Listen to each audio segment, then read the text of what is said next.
Hi guys, it's Lucy and I'm back with another video. What's up? So, where have I been? Living life, honey. Life is literally been life in your girl. Don't pay no attention to these hair. Don't pay no attention to these bags. Don't pay no attention to these puffy eyes. Because the pollen is pollen your girl too. So we are here. I decided to do a story time about the time when I was homeless.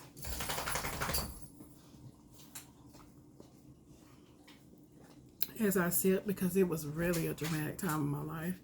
And I feel like it is part of my testimony. I feel like it has revealed a lot of people and a lot of things to me.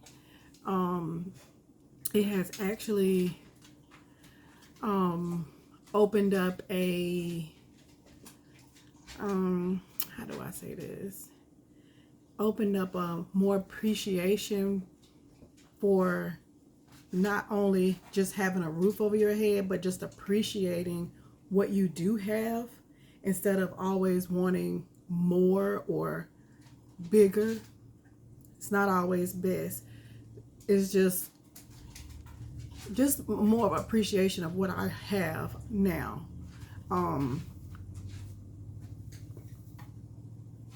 So to kind of rewind it back a little bit, about 7 years ago, I was married.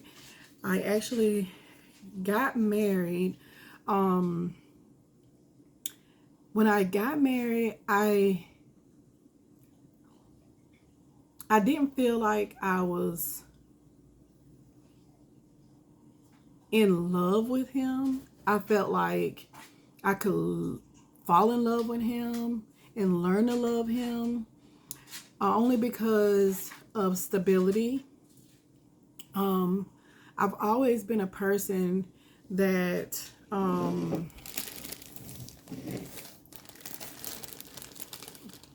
thought about the future, and I have 2 children and I have grands. So I've always been that person to want like a stable life. I never liked to move around. When I was raising my children, they were young. We stayed in the same house for a decade simply because I wanted them to have stability. Not having to move around to different schools and just all that jazz. Anyhow, so the marriage lasted for a little over 2 years. And basically, he was the wrong guy. That's another story time. So, at the end of the marriage, instead of me keeping the house that we purchased together, I just wanted out. I wanted my peace, sanity. I wanted my last name back. I took what I bought out of the house and the equity. With that being said, my credit, after going through the divorce and spending all this money to get the divorce, my credit wasn't good. So I wasn't able to just go out right out and buy another house. I did not qualify for the first time home buyers program again because I had already purchased a house. So that eliminates that. I took the money and I tried to pay off as many bills as I could. In the meantime, I was scammed for $6,000. That's another story time. So that was half of the money from the equity of the home. Now, in filing for divorce, I did not save. It wasn't spur of the moment because I was thinking months before, or even a year, like, is this the right person? How can I get out? When should I get out? When's the right time to get out? Should we try? And we did do marriage counseling, but we were never on the same page. We were never on the same page. Only time we were on the same page was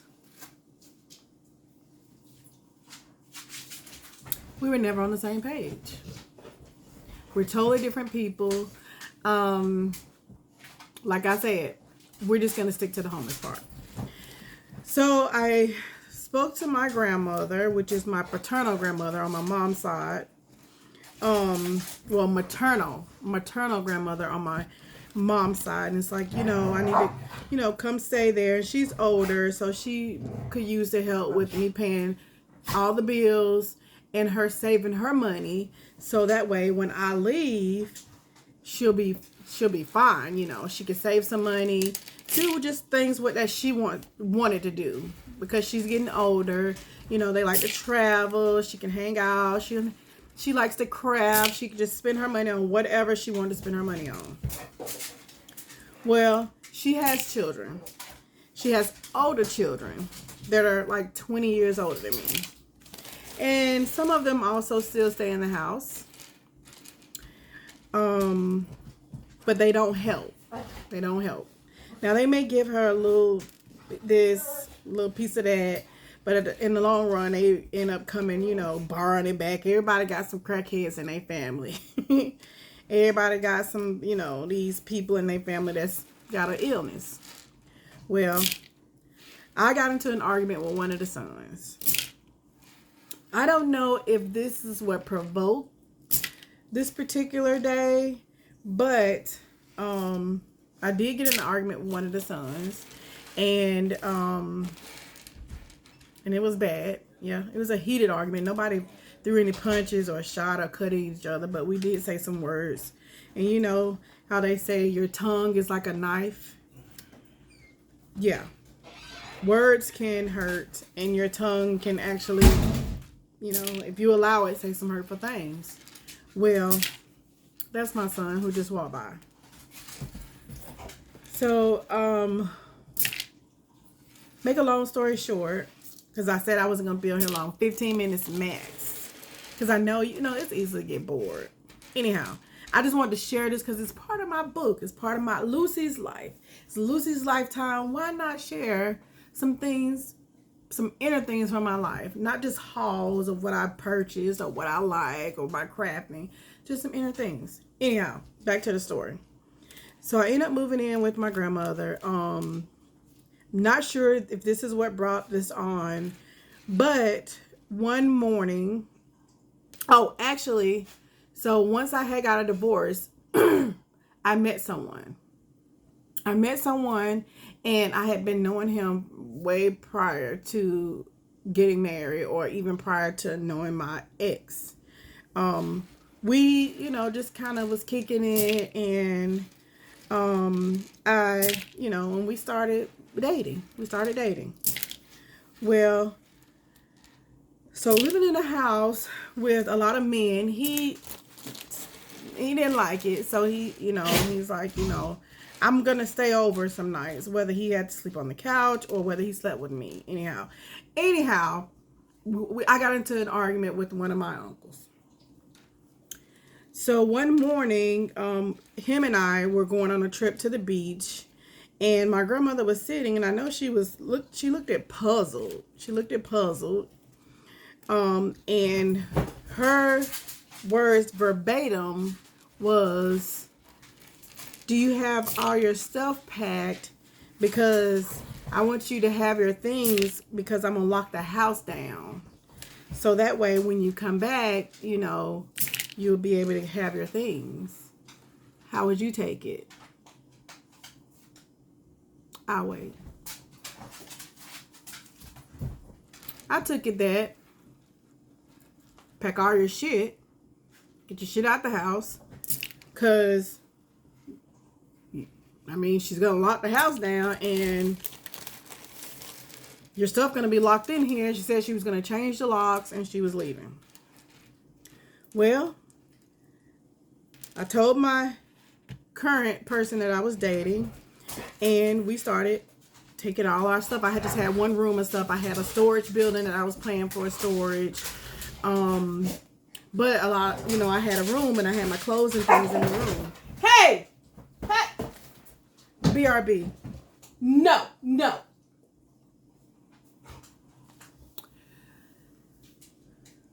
So I started packing all my things up, and she was sitting in her chair. I had to walk past her every time I carried an item out of the house. Every time I carried an item out of the house, I walked by. Neither one of the times did she say anything to me.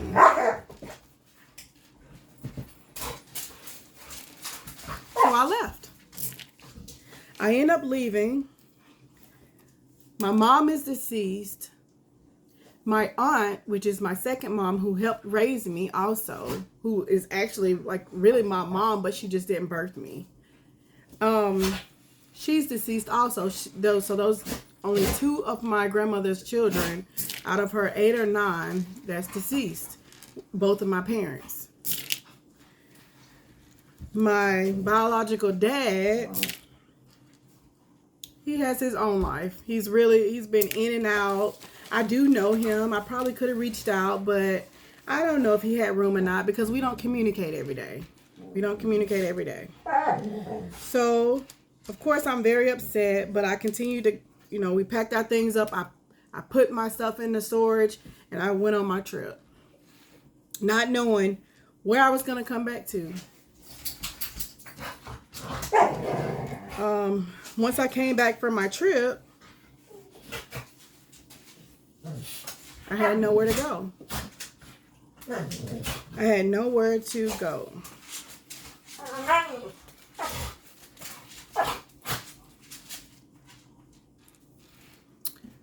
So I was living out of hotels.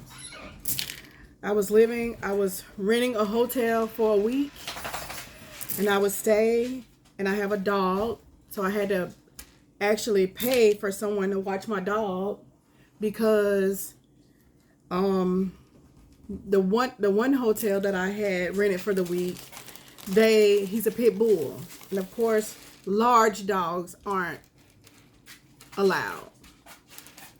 So I had to pay for someone to watch my dog as I was living out of hotels, trying to find somewhere to live with my credit being shot from going through a divorce, not saving up any money, and being scammed out of half of the money that I got out of the equity of the house from us refinancing. Well, after about a month of pretty much working and living out of hotels, my friend that I was dating, his sister opened her doors up to me, and I moved in with her. So pretty much I was living with a stranger, like I had knew her, but I don't know her. She's not my family. And yes, I do have other family that lives in the area that I live in. But she opened her doors up to me, and I moved in to her home. Now, the grandmother who I was living with never called me, never said a mumbling word until she needed something one day, and she made a comment to one of her children, that I left and that she never told me to leave. But when someone tells you that they're gonna lock their doors up and did you get all your things, what does that mean to you? I'm not a prideful person, but I ain't begging nobody for shit. So I was living with my current boyfriend's sister. I stayed there for a month until I found an apartment, which is if you know, the ghetto is in the ghetto. Like, this apartment complex had 2 sets of gangs living there, and it was always drive-bys. At one point, I was walking with one of my cousins, and it was a drive-by shooting, and we had to run down the hill, and my boyfriend had to come pick me up down the hill. So that's where I was living. Well, a year after living there, the apartment complex decided to upgrade. So all the tenants had to move out. I didn't have chance. Still hadn't a chance to work on my credit. Still hadn't had a chance to save my money, because the money that I did have from refinancing from the equity of the house, I had used to pay for rooms and to pay for a board for my dog and just life.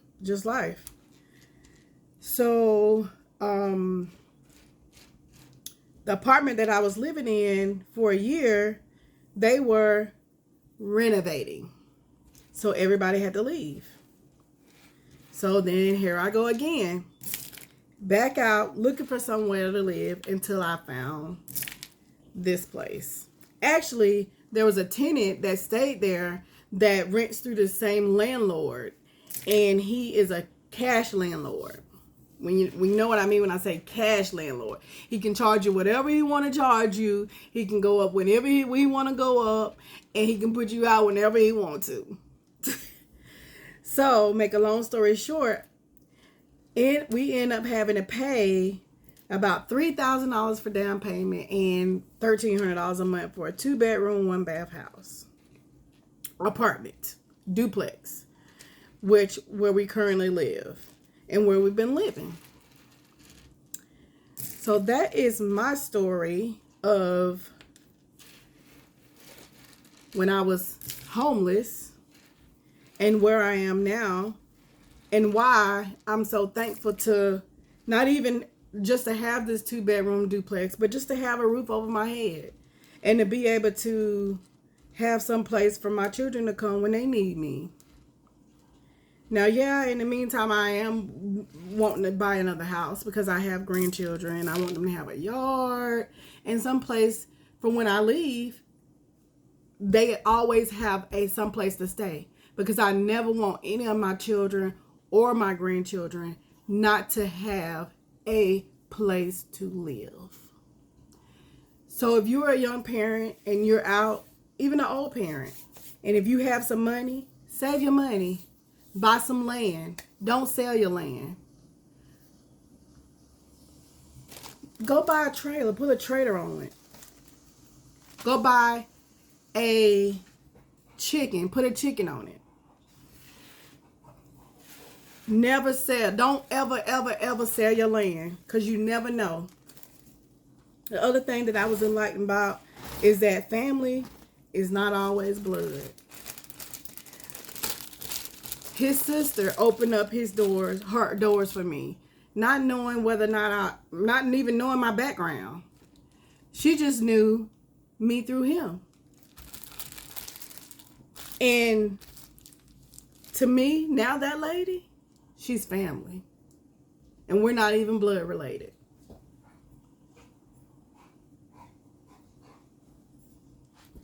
Have a good one.